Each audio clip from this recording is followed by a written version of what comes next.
Any questions from last week?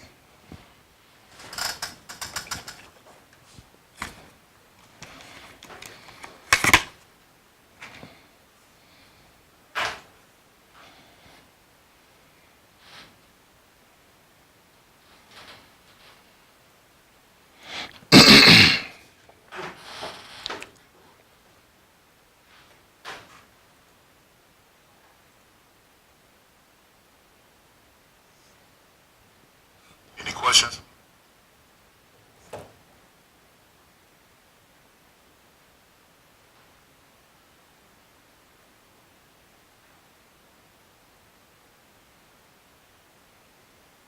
Pull up this stuff.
All right.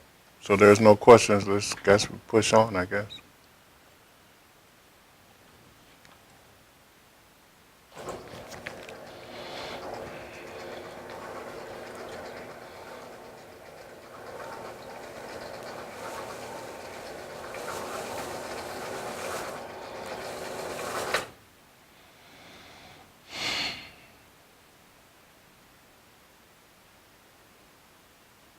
So last week we left off on what? We was talking about the modifications of Shakti, but we focus in on Kundalini and how Kundalini moves through the body. Do anybody remember where we left out on that? You want to cut that back like off?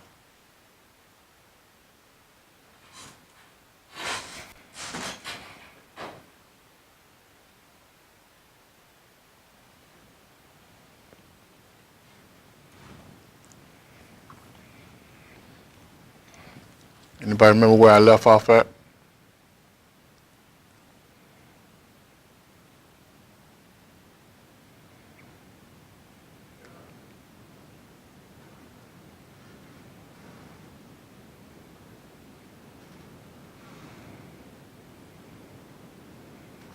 Did we talk? We talked about the Tavic rays.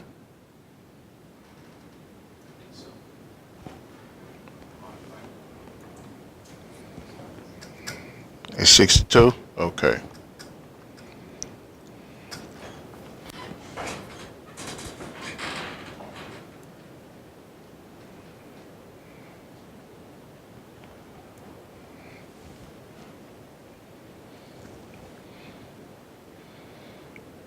Okay. Well, then let's talk about that. Let's see something.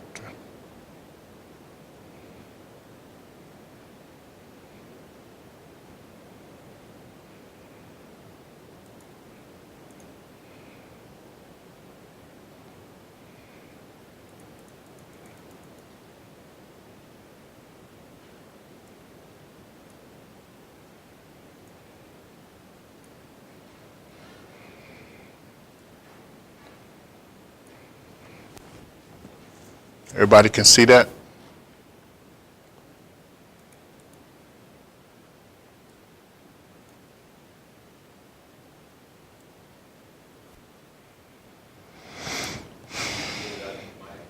Yeah. Yeah. This is this shows the layers of the Shushuna and how the Kundalini is at the bottom of Shushuna. And this circle here represents the Mooladhara chakra. Okay? So we can actually right here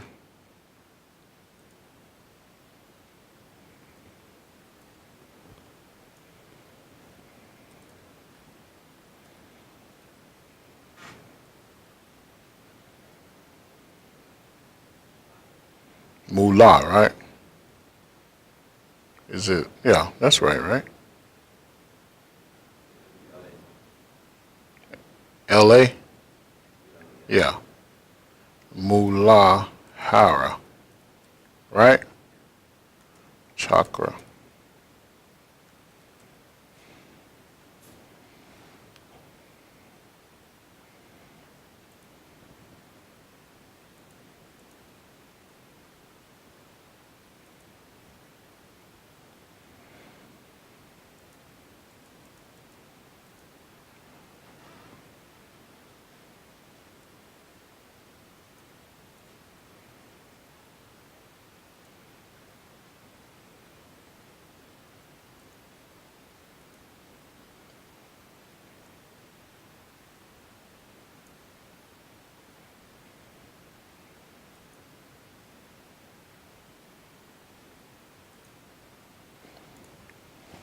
This right here actually represents the Mooladhara chakra. And in the Mooladhara chakra, in the Mooladhara chakra, you have four petals. The the sa is the four petals. It represents the petals, right, within that chakra. And we know with the petals. Oh, come on, man.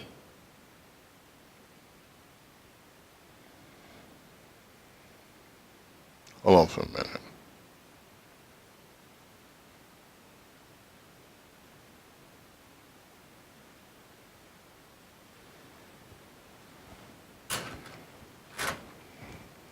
In there you have, these are the petals. And what is the petals?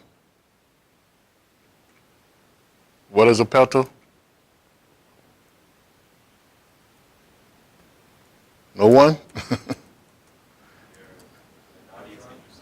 Huh? They're seed mantras. Yeah.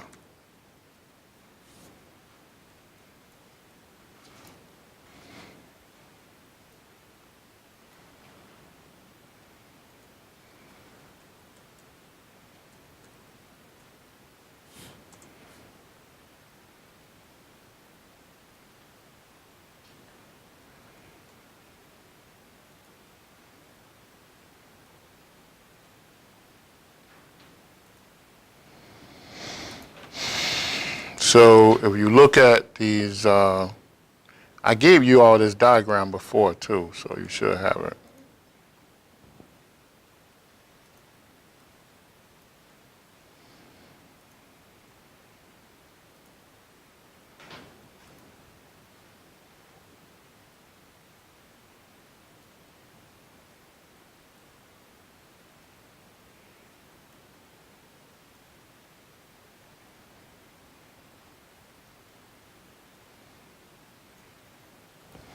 So you have this, like we talked about, you have this at the Mooladhara chakra, at the base chakra, when the Kundalini falls through the Brahmanati from the crown chakra up here. It falls from the crown chakra down, to the base chakra, and that's where the Shakti power turns into, it creates the 3.5 knot. This symbol shows it is a symbol of Kundalini with the snake around the egg or whatever. It represents Kundalini. That's a symbol of Kundalini. And when Kundalini forms, what it actually does, it blocks the passageway to the Brahmanati. And when it blocks this passageway to the Brahmanati, that's what creates this whole thing we call basic consciousness. And it starts what I talked about last week. It starts the whole time cycle of past, present, and future, right? Because before then, the Shakti consciousness that the soul is using is timeless. Time does not exist in the way it do with us. So it has no real sense of time. But when the basic consciousness is formed, then our awareness is split up into past, present, and future. And we become aware of this limited time and space. So within the Brahmanati, as I said before, is this pure state of consciousness. The other layers of Sushumna have different qualities, but we're really not going to go into that now. I just wanted to show you all this is what happened. And when the voice of the Kundalini or the sound vibration of the Kundalini is released, is actually released, and it moves from the petals, from these 4 petals, and it goes up and creates the Nadis. Okay? It goes up and creates the Nadis. So as the Kundalini moves up, that's where the different Kundalini flow comes from. And that's how the formation of the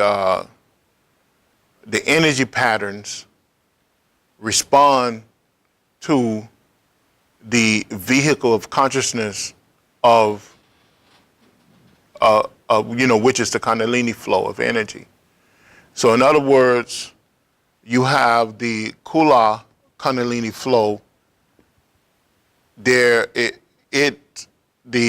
Tavic rays, the prana, the Mahabhuta energy, which is the cosmic element energies, all these energies responds to that level of consciousness.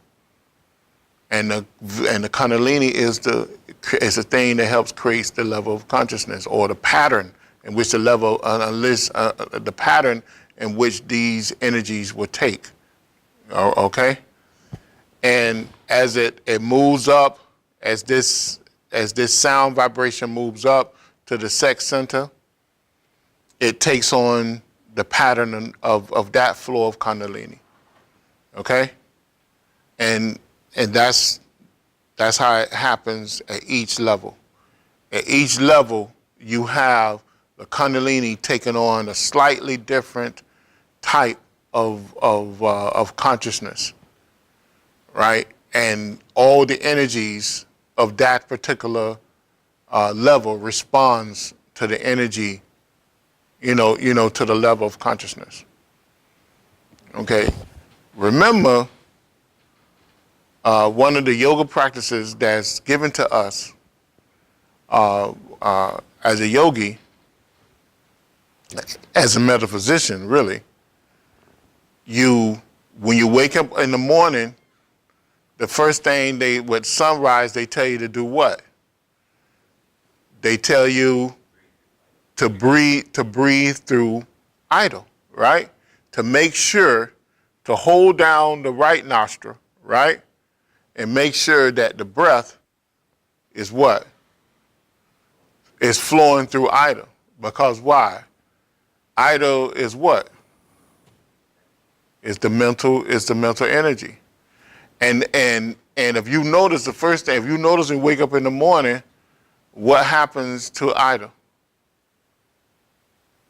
Anybody know? Wake up the first thing in the morning? Yeah, when you wake up the first thing in the morning, what happens to Ida? It's clogged up. It's usually clogged up. If you notice when you wake up in the morning, you try to breathe through your left nostril, you'll notice that it has a clog there. Because why? The vital energy that's just coming through the right nostril is what? It's vibrant. You got energy to get up and move around. But if you don't control the mind energy, you'll move around like restless animals. So they tell you for in the morning time, they said make sure the breath is flowing through the left nostril in the morning and at noon. And then when you get in the evening and midnight, what do? You make sure that the energy is flowing through Pingala properly. You know, because why? Because at night you're gonna go into the mental world, and the right nostril, the vital energy nostril, close up. It close up. So the whole thing is to bring about a balance. Okay, you have to bring about that balance. So, and the Kundalini is the vehicle of consciousness in which these energies respond to. So that's why they give us those type of practices. So that's, you know.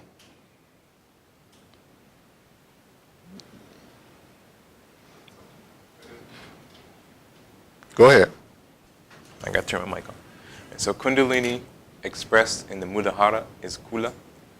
That's Yes.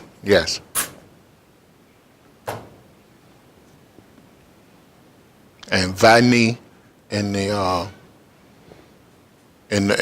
the sex center and the solar plexus. Does that also refer to the Grantina? What? These? Yeah. In a way, yes and no, because you see in the granting knots is really, it's above this and below this, I think, right? Mm-hmm. See, the granting knot is expressed with the Tavic rays. Uh-huh.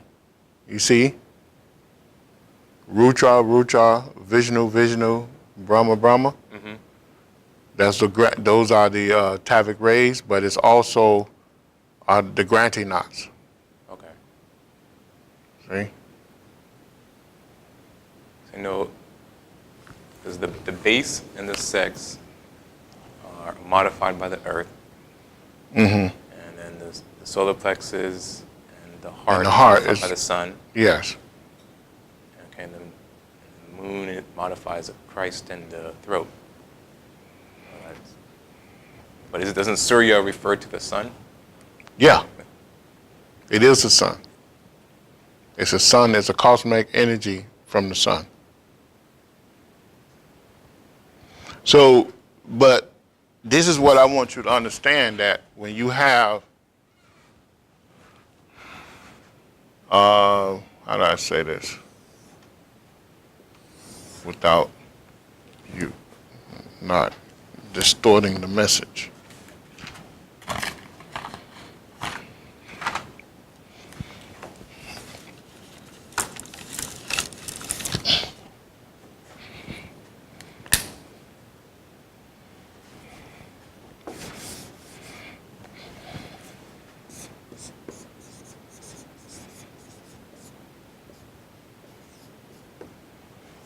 The Kundalini energy, right?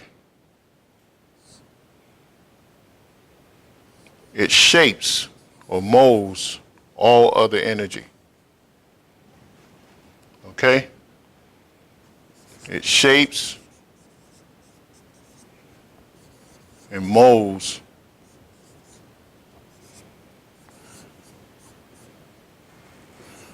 all other energies.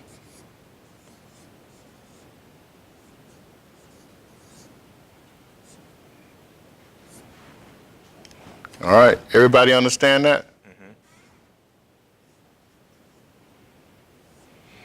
Because why? Because Kundalini is what? It's a vehicle of consciousness. It's a vehicle of consciousness.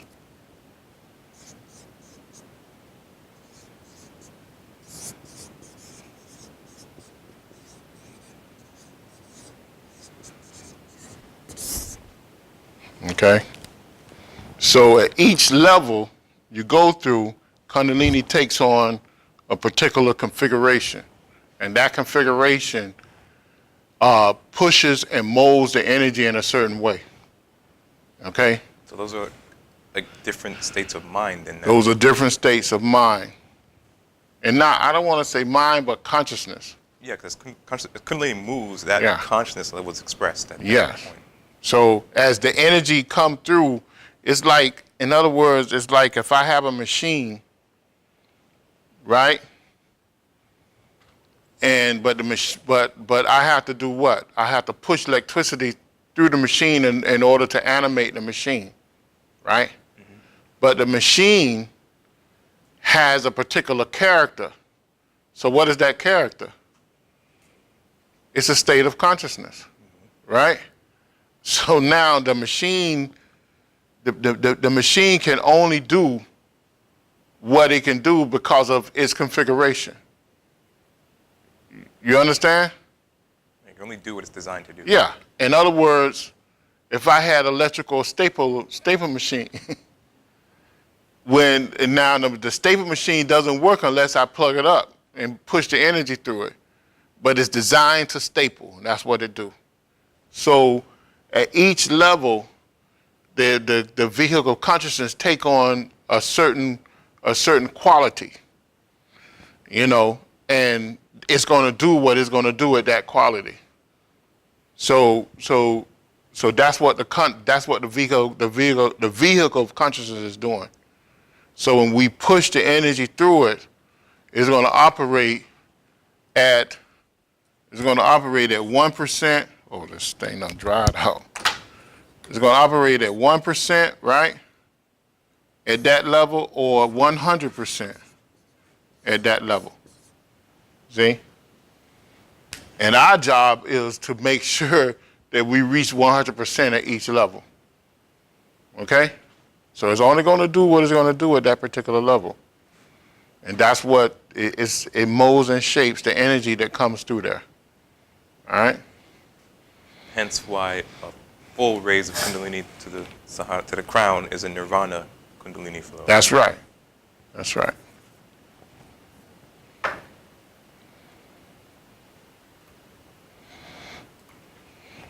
Okay? So now,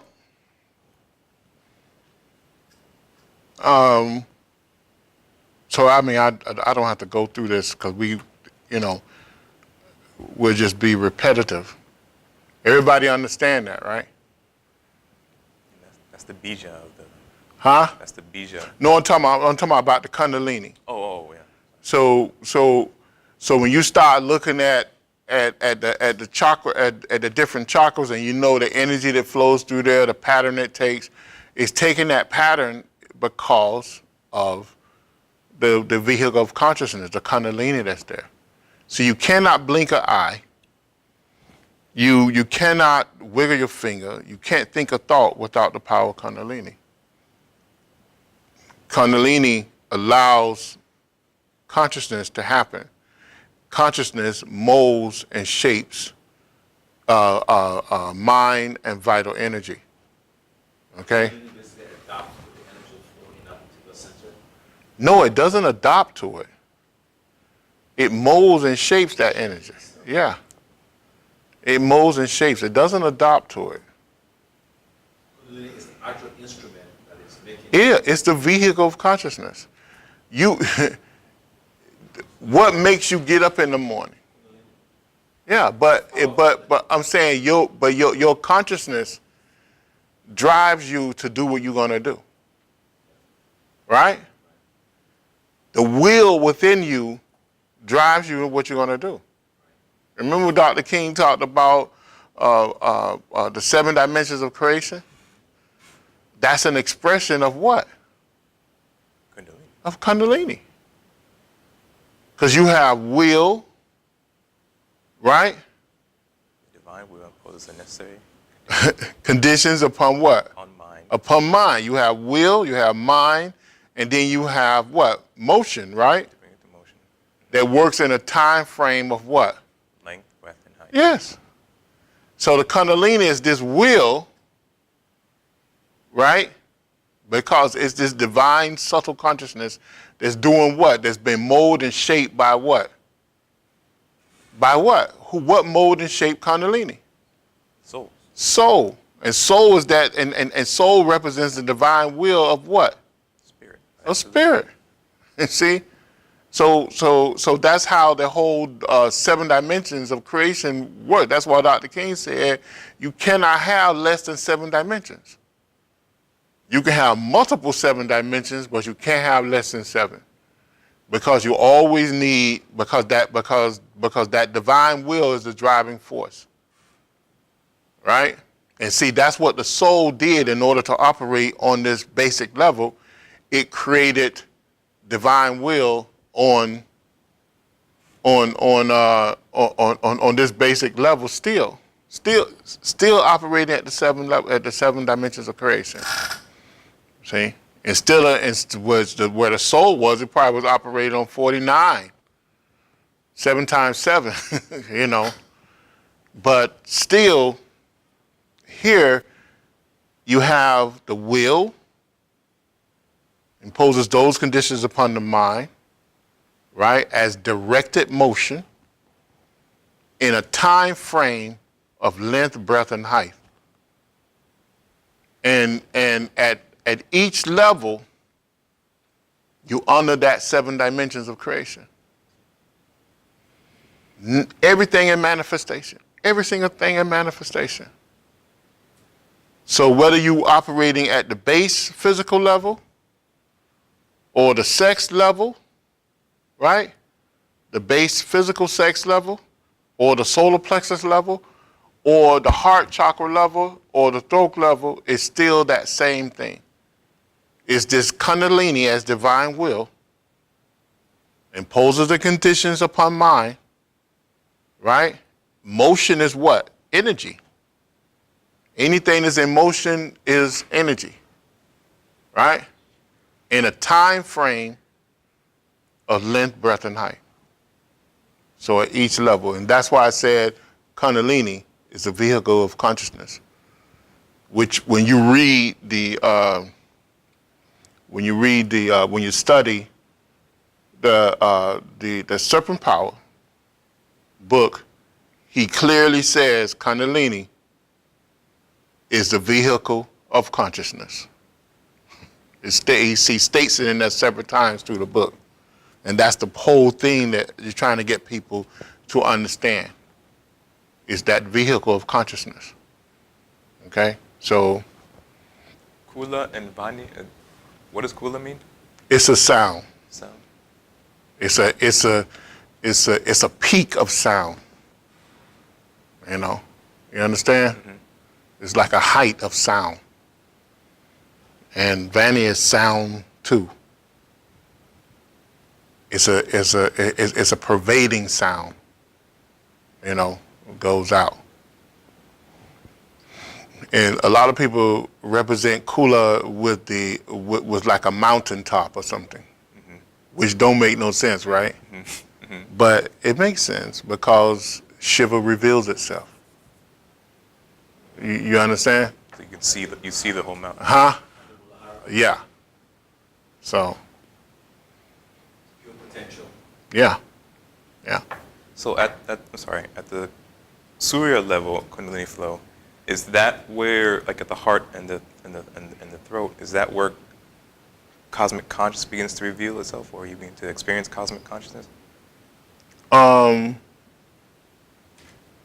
When you well, not in its basic states, no, but that's when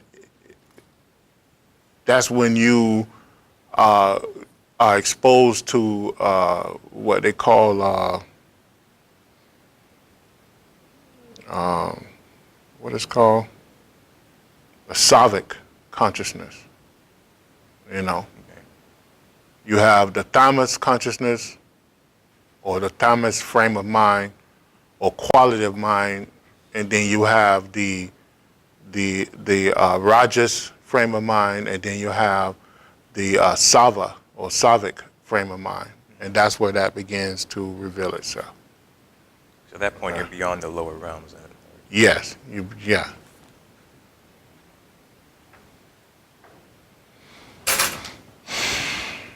Okay. So now, the next level of Kundalini is the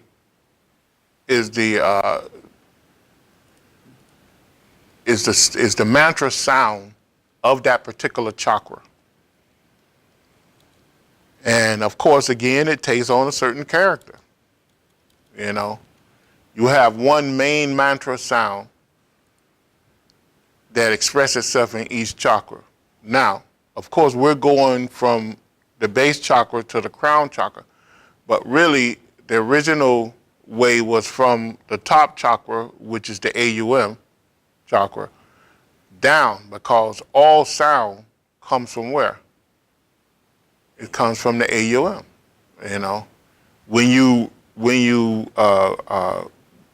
pronounce the AUM, you have to use the full tongue. You use the root, the top part of the tongue, the back of the tongue, the middle of the tongue, and the tip of the tongue in order to properly pronounce the AUM. So you use the full tongue. So all sound comes from AUM because of that. Because when you say the AUM, you produce all sound, and that's why the AUM is heard from the sun. That's why the sun repeats the AUM, because it's a creative sound vibration that brings forth life, that manifests life on the various realms of existence. Okay. So you have the AUM, you have the OM, you have the HAM, you have the AM, and it goes on and on, you know. So on each level, there's a primary sound vibration that helps to mold and shape the energy flow that's coming through there as well. And it's all activated by the power of Kundalini. It's only a machine until the power of Kundalini moves through it. See? It's only a machine. And when the power of Kundalini enters into it, you have consciousness. And that Kundalini becomes the vehicle of that consciousness. And then everything is animated to a purpose. Okay? Is being moved by a localized willpower.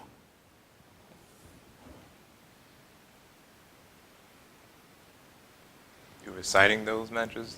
Reciting those seed mantras affect the chakras anyway? Not really. A mantra has to be. I don't know, a mantra is, what I want to say. A mantra have to be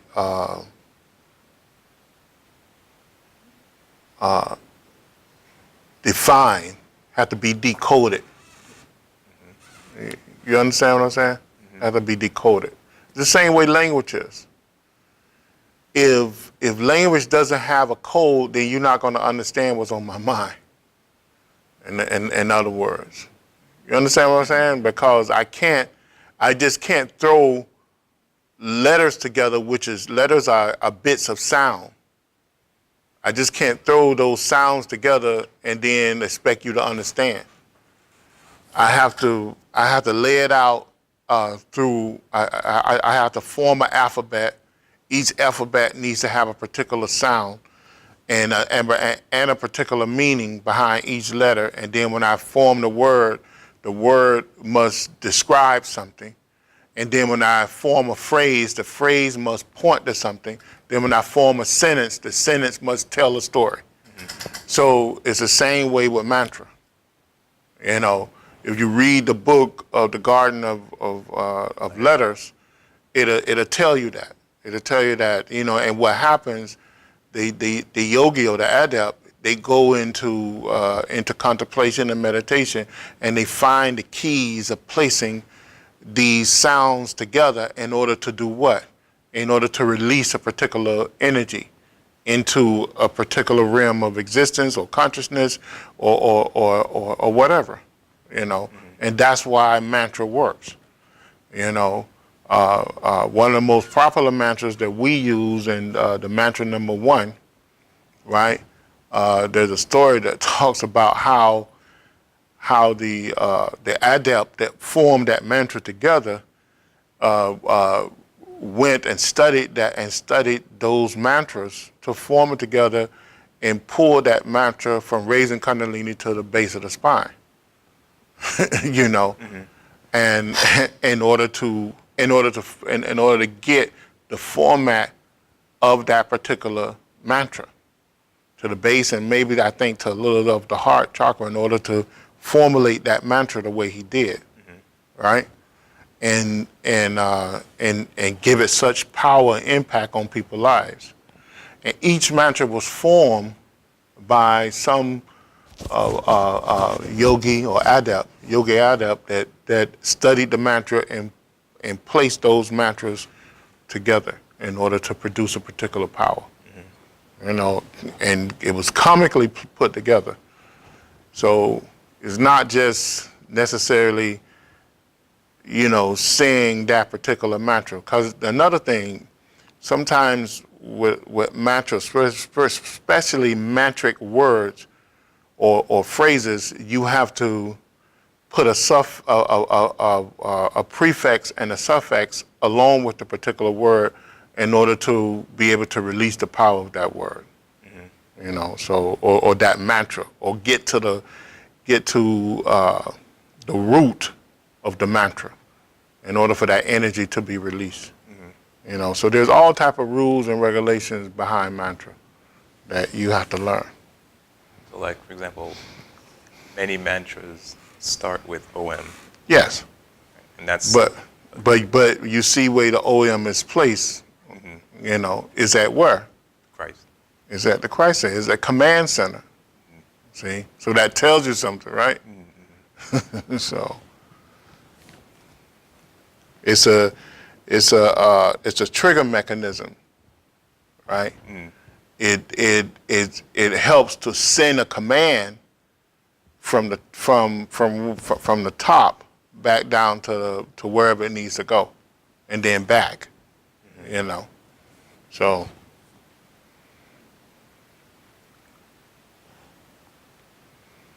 that was the idea behind the master using the AUM to balance some of the prayers in the mental class. Yeah. The AUM to end a prayer, right? Because it's a balance, right? And then you use the OM to start a particular prayer too. You know, it's a trigger mechanism. You know, it spurs consciousness, it shapes and molds consciousness, and it levels it off. So it takes, I mean, we could study it and talk about it for days on end. It takes real practice to really get into it, you know.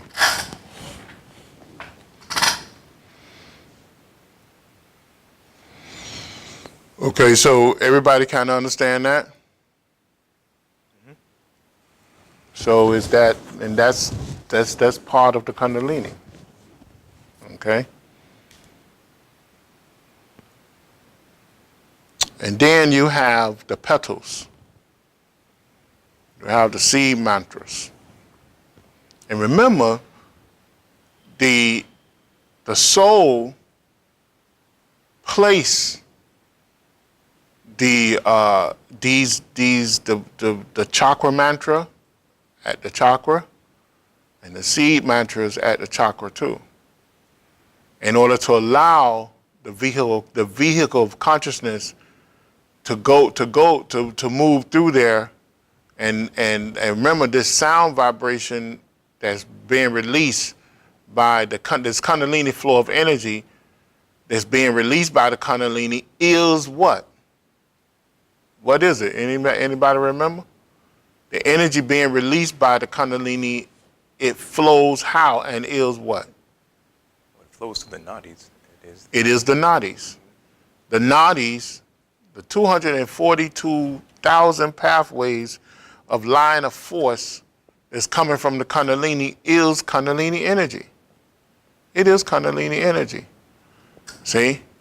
Kundalini forms the flow of the Nadis and carry the Ida and Pingala with it. In other words. So that's why I said it does what? It shapes and molds all other energies. So that flow of energy is the Nadis, but it actually represents the power of Kundalini as the vehicle of consciousness. So and now what the soul did, the soul, when the soul molded and shaped the Shakti power down and pushed it down, bringing about involution, it also spoke the word and produced the chakras and the seed mantras along the path of Shushumna to allow Kundalini to thread itself through all those chakras or realms of existence, right? So now as the Kundalini move in the form of the Nadis through the chakras, it meets its counterpart, which is the petals or seed mantras, and thread itself through there in order to complete its body of consciousness. Okay? In order to what's the word? In order to create the matrix of its own body. See, the Kundalini body is the Nadis. Is the Nadis itself. All right? It's all an extension of Kundalini. The Nadis is all an extension of Kundalini. And that tells you something, because that's probably 2% of itself. The potential power, if not 1%. So it tells you tremendous power of Kundalini, because it is the Nadis and it's the nervous system built on the Nadis that express this consciousness, that allow us to move from one place to the next. Okay? Now, if you're a builder, what's the first thing you notice if you're a builder? And you should have noticed since you work with me. What do you mean first? What's the first thing you notice, especially in engineering? When you look at the structure, Yeah, when you're looking at a structure. Well, the design and the Yeah. the foundation, Well, the design itself and how you always have a what?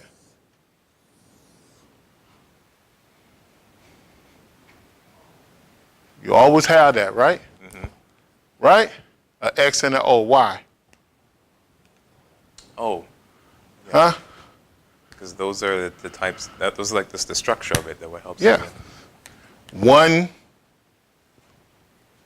stands still, and the other one do what? Moves. It moves. You always need that, right? So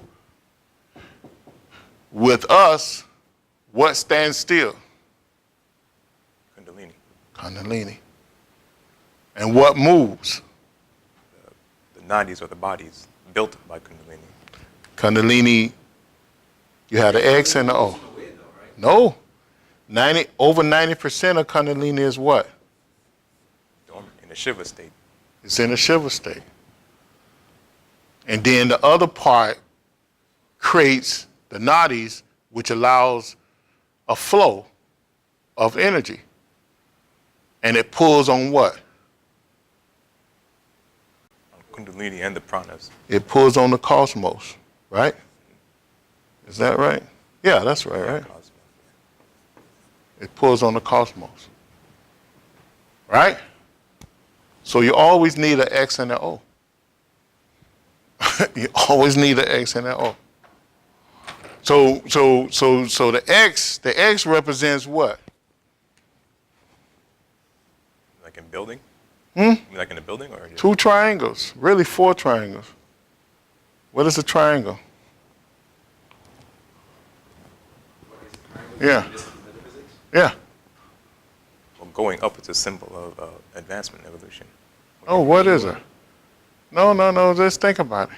It's the greatest, Representation of God. it's the greatest expression of God. All right? And what it does, if it forms the X, right, which gives it tremendous what? Power. Huh? Ability. Power, structure, frame. It gives it that power, that unbelievable power. If you look at every bridge, every building, you'll constantly see the triangle everywhere. Because why? It roots itself. It's firm. And when it's off, when that's off, the building can fall. Or the structure can come apart. So you always need the X and the O. And the O, of course, represents what? Huh? A constant flow of what? Of energy. Right? Because why? When you see a wheel, what is a wheel doing? Turning, spinning. It's always turning. It's always moving. And always creating energy. Always what? See? So that's life. It's surprising when I had some people, people can't relate to some of the higher teachings where Dr. King talks about the Saturnarians. All right, anybody ever listened to that tape or even read the book, The 9 Freedoms, right? Mm-hmm. And he talks about the Saturnarians, and he talks about this tremendous being that sits in one place for hundreds of thousands of years. Mm-hmm. You know, it makes sense because the next thing he tells us is that being, it placed great limitations on itself, but it's free. Because there's another part of it that extends itself across the galaxy. That has the freedom to move across the galaxy and form 1,800 to it was what, 1,860 different bodies, whether it's a tree, an animal, or a person in full consciousness. So it's only following the principles of X and O. It's still manifesting itself. You know, basic mathematics. You know. Okay, so Kundalini is the vehicle of consciousness. Mm-hmm. So Kundalini then must be used to build every single conscious expression throughout the aura. So for example, yeah. My vehicle of conscious expression on this plane is this physical body, mm-hmm. which is built out of Kundalini, animated out of Kundalini, and spiral out of Kundalini. So is that why when we study and whatever, do the practice and raise our consciousness, the physical body itself begins mm-hmm. to change, like in appearance and in characteristic or in their state of mind. That's all reflection of the varying or increasing degrees of Kundalini being expressed Right. throughout the bodies. Right. Right. It's the same way if you get sick and you go in the opposite direction. It's a reflection of the consciousness. See? Because Kundalini express consciousness. It expressed consciousness.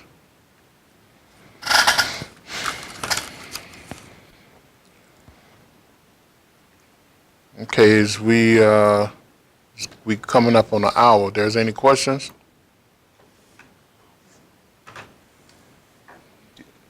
Are we stopping at 78, or are we moving to 80? I thought we was on the petals now. Yeah, that's the. So the petals, of course, the Kundalini threads itself through all the petals. Right? It threads itself through all the petals. And the petals are the letters of Sanskrit. Each petal represents a letter of Sanskrit, and that's what the yogis or the adepts use to build the various mantras, or extract the power from the auric body, or know how to configure the power of the auric body from the sound bits. Remember, the letters are sound bits, right? And remember that sound is consciousness, right? Sound represents consciousness. So what is that telling us? Sound is what? Speech is what? Transference of Kundalini. It's Kundalini. It's the power of Kundalini. So how do you code your body? How do you change the consciousness of your body or anyone else? It's through sound. That's why a mantra is one of the most effective methods of development. That's why it is. Physical sound and soundless sound. Yes. Well, physical sound is an expression of soundless sound. That's all what it is. But even if you were to go into silence, it's still a manifestation of sound. Yes, because where does physical sound come from? It comes from the silence. It comes from from soundless sound. Your voice is a product of mind. Mind and energy is a product of what? Of consciousness, which is Kundalini. So that's why sound is so important. Now, the original sound was what? What's the original sound? Vok. Yeah, but in your body, what's the original sound? Oh, It's still Vok, but it's what? the Kundalini releasing the sound vibration. Is the soul releasing the petals, of the mantras and the petals. And then it's Kundalini responding to that through the Nadis. Because the Nadis is nothing but a wave of sound from Kundalini, right? Creating the vehicle of consciousness. That's why I tell you all for years, I say, when I say sound, what do I mean? Consciousness. So if you wake up every morning and you chant your mantra, you code your body with a special energy, because the mantra is the language of the soul. See? And that's why that's so important. See? And remember that breath is sound too as well. Breath is sound. So the breath is only an expression of Kundalini. And that's what makes it so important. All right? A question online. What happens when the Kundalini uncoils and pierces the Sahasrara from the technical point of view, or the crown center? Is it something to aspire for? How do we get there? What happens when what now? What happens when Kundalini uncoils and pierces the crown from a technical point of view?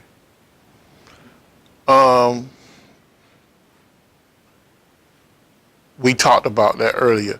Kundalini, the only way Kundalini would do that is through a conscious rise of Kundalini. And our goal in life, our full goal, the only reason why we're here on earth is to gather Kundalini, grab a hold of this Kundalini at the base of the spine and push it through the Brahmanati back up to the crown chakra. That's the only reason we're here. And when we do that, we break the wheel of rebirth. We no longer have to be reborn in an unconscious state.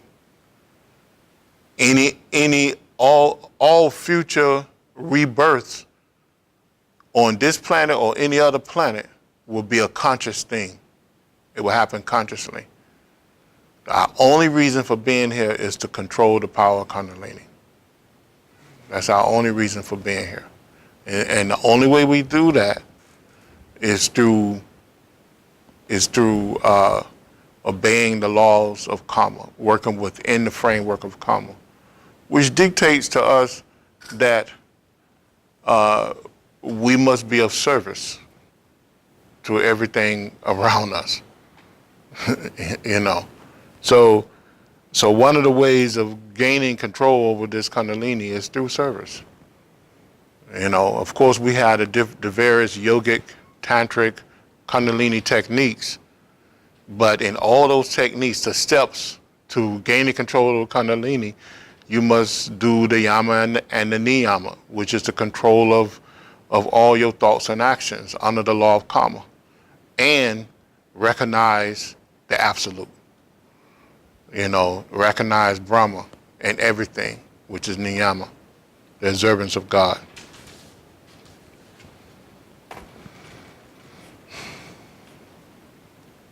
Okay, any other questions or comments?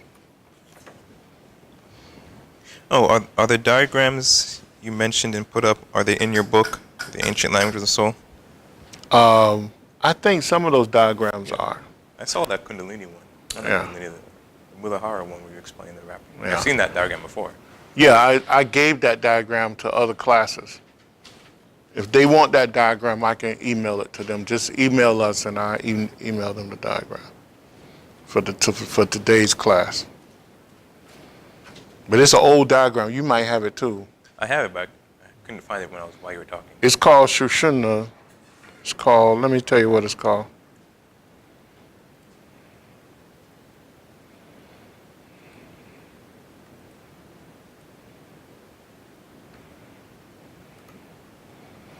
It's called the 7 Chakras and Shushuna diagram.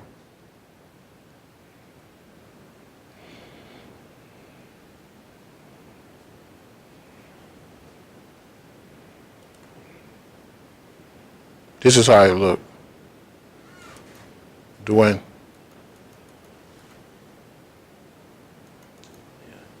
And then there's something, there's disconnected to it. Mm-hmm. See? There's disconnected to it and that connected to it. Yeah, I have that.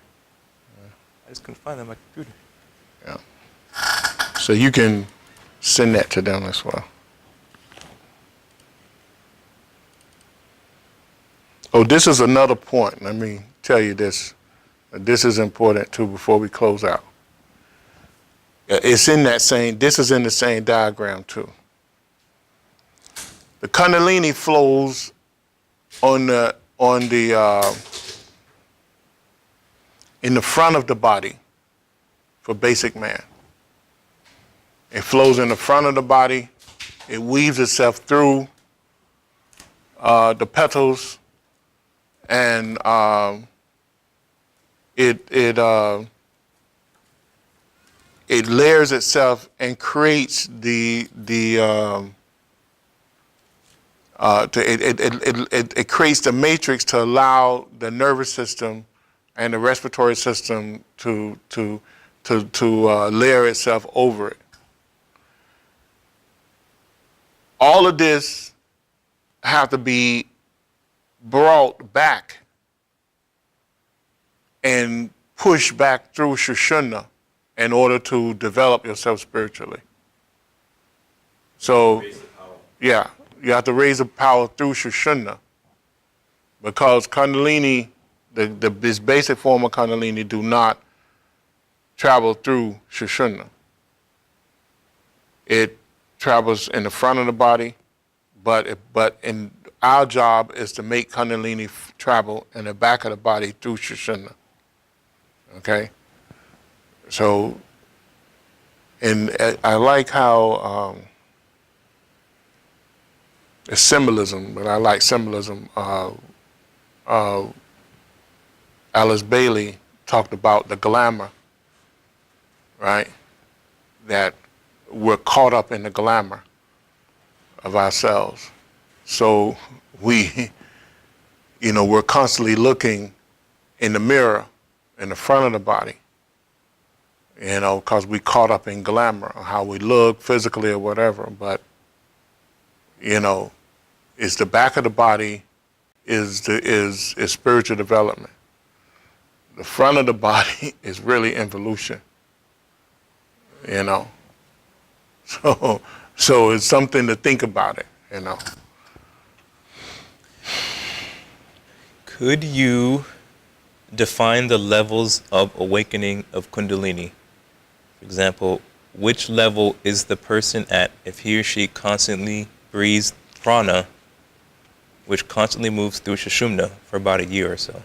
I think we talked about, if they go back to one of our, I did several lectures on that. It's hard to do that in a few minutes, but it's basically concentration, contemplation, and meditation. As simple as that. That's the simplest form. Concentration is directing one's thought down one channel, and contemplation is where you can concentrate to the point where you can bring in new information right out of the cosmos or ether, from concentrating so long. And then meditation is when you can focus in on something so on the thing that you're contemplating and concentrating, that you become one with that thing. And all of that is about the rise of Kundalini. Okay? You cannot do that without concentrating Kundalini through Sushumna and opening the various chakras. All that is done through that. Yeah. You also mentioned that the concentration that you speak of is not basic concentration. Yeah. But being able to concentrate for 10 hours. For 10 hours, yeah. Without At least 2 to 6 hours in order to bring about contemplation. And at least 12 hours in order to bring about meditation. And the secret is to be able to concentrate that intensity of concentration that you can do for 12 hours into a few minutes when you get to meditation. And by then you can move the power of Kundalini. If you could think about something for 6 hours straight without not allowing not one thought to come in your head other than what your goal is to think about, then you can begin to grab a hold of Kundalini and move it. And then when you can think about one thing for 12 hours straight without allowing another thought to come in, then you can actually move Kundalini through what's called layer yoga, through the different levels of consciousness, or the levels of chakra. And that sometimes that takes lifetimes to do. Okay, if that's all the questions, then we can close out with a prayer. We got next week, and then in the month of August we'll be off.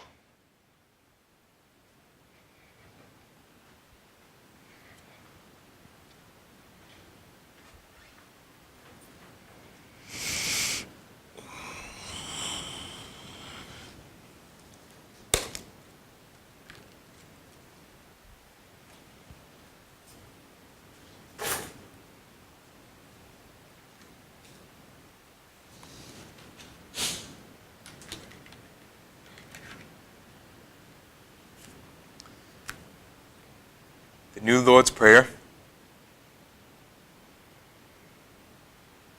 O divine and wondrous Spirit, O everlasting Lord of hosts, send forth now through me thy great and lasting power.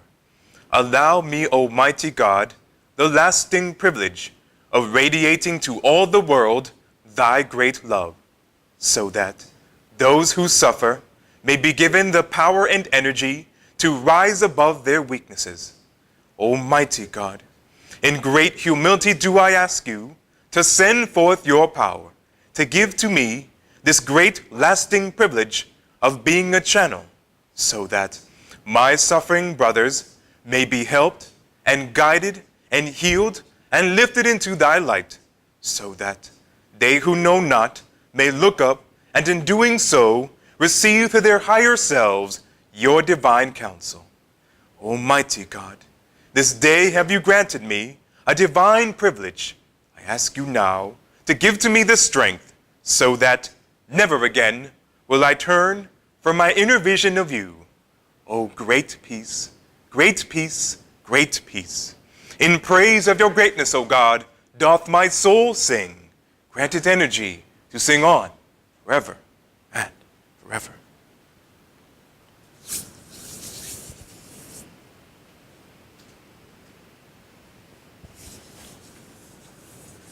All right, thank you for watching. And I'll see you next week. And just to repeat, Nehemiah said, we will be off for the month of August. We'll be back in September. But we do have class next week, July 30th.